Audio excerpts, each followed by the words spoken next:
Hello friends, आइए आज हम बिहार बोर्ड के भौतिकी फिजिक्स का पार्ट 1 शुरू करने जा रहे हैं, जिसका नाम है प्रकाश का परावर्तन। आइए तो शुरू करते हैं इसका अति लघुत्तरीय क्वेश्चन। पहला क्वेश्चन, किरण पुंज कितने प्रकार के होते हैं, उनके नाम लिखें। किरण पुंज 3 प्रकार के होते हैं। पहला अपसारी, समांतर, अभिसारी। दूसरा क्वेश्चन, समतल दर्पण पर पड़ने वाली एक ही प्रकाश की किरण की कितनी परावर्तित किरण हो सकती है?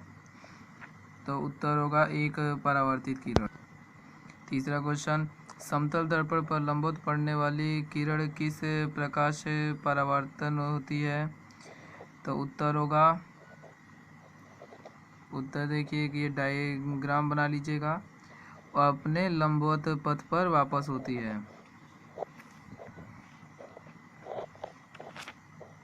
समतल दर्पण पर अभिलंब आपतन के लिए परावर्तन कोण का मान कितना होता है? 0।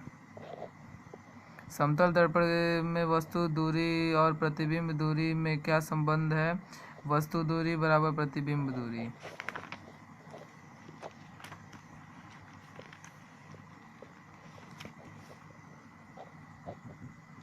गोलीय दर्पण कितने प्रकार के होते हैं, उनके नाम लिखे। गोलीय दर्पण निम्नलिखित 2 प्रकार के होते हैं, अवतल दर्पण, उत्तल दर्पण।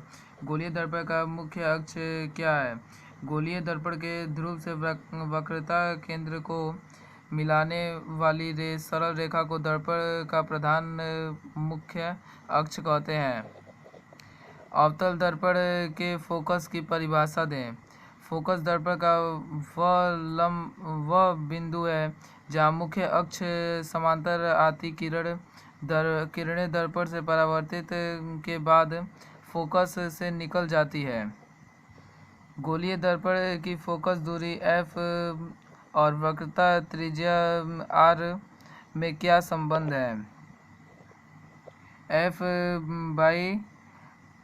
इक्वल टू r/2, मतलब फोकस बराबर वक्रता त्रिज्या बटा 2।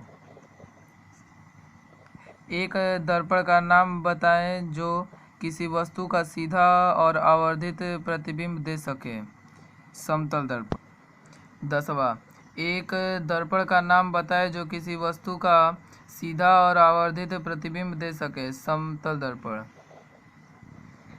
एक अवतल दर्पण द्वारा आभासी प्रतिबिंब बनाने के लिए वस्तु का स्थान कहाँ होना चाहिए? एक अवतल दर्पण द्वारा आभासी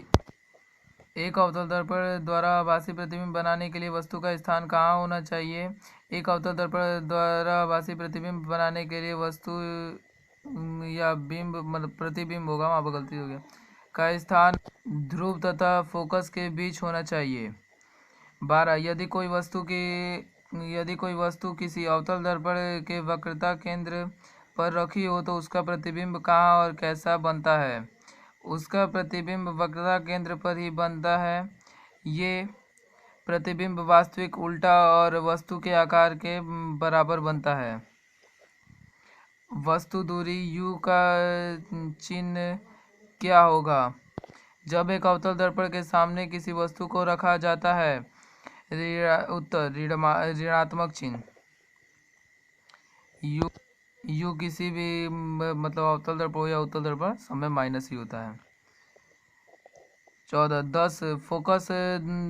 10 सेंटीमीटर फोकस दूरी वाले अवतल दर्पण में 15 सेंटीमीटर दूरी पर रखी वस्तु के प्रतिबिंब की प्रकृति क्या होगी?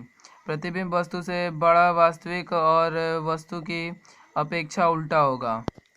अवतल दर्पण से किसी दूरी पर एक वस्तु को रखा जाए जिससे कि प्रतिबिंब का आकार वस्तु के आकार के बराबर हो। इसका उत्तर होगा दर्पण के वक्रता केंद्र पर। 16 नंबर, किसी गोलीय दर्पण में केवल काल्पनिक प्रतिबिंब बनता है। उत्तर उत्तल दर्पण में केवल काल्पनिक प्रतिबिंब बनता है।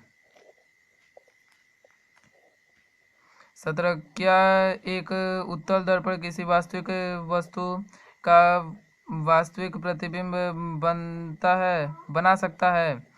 तो नहीं।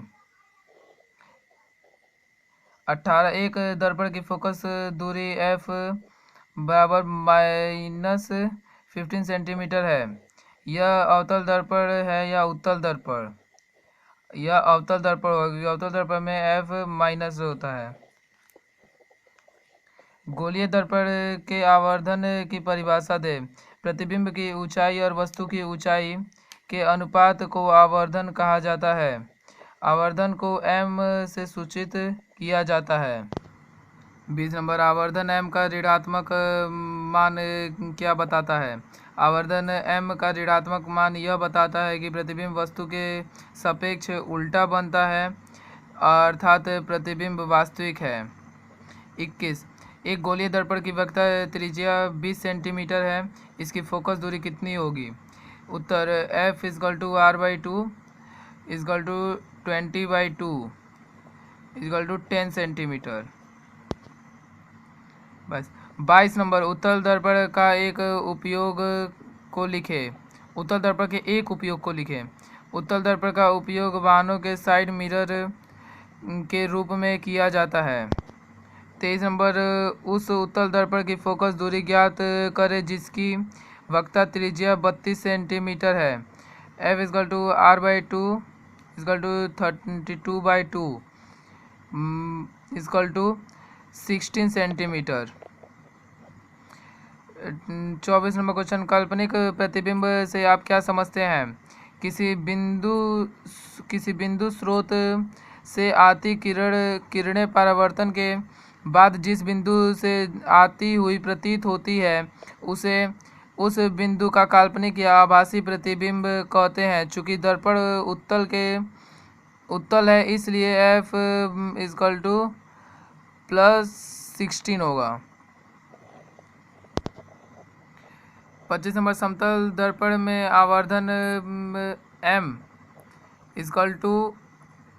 +1 है का क्या अर्थ है? यहाँ पे प्लस माइनस आप ध्यान से देखिएगा कि कहीं प्लस रहेगा कहीं माइनस है। समतल दर्पण में आवर्धन m +1 का अर्थ है कि प्रतिबिंब का आकार वस्तु के आकार के बराबर और m का धनात्मक चिन्ह बताता है कि वह प्रतिबिंब वस्तु के सापेक्ष सीधा है। एक गोलीय दर्पण जिसका वक्रता केंद्र C पर एक किरण ACB आपतित होती है, यह किरण किस दिशा में परावर्तित होगी? किरण ACB की आपतित दिशा में परावर्तित होगी। 27 अवतल दर्पण के कोई दो उपयोग लिखे। अवतल दर्पण के दो उपयोग निम्नलिखित हैं। दाढ़ी बनाने के लिए, दूसरा वाहन के हेडलाइट में। धन्यवाद दोस्तों। इसी के साथ हमारा ये अति लघु उत्तरीय ख़त्म हुआ। इसके बाद हम लघु उत्तरीय का भी बनाएंगे। अभी पूरा नहीं है इसलिए नहीं बता पाएंगे। चैनल को सब्सक्राइब करें एंड लाइक करें। धन्यवाद। फिर मिलेंगे अगले वीडियो में लघु उत्तरीय के साथ। धन्यवाद।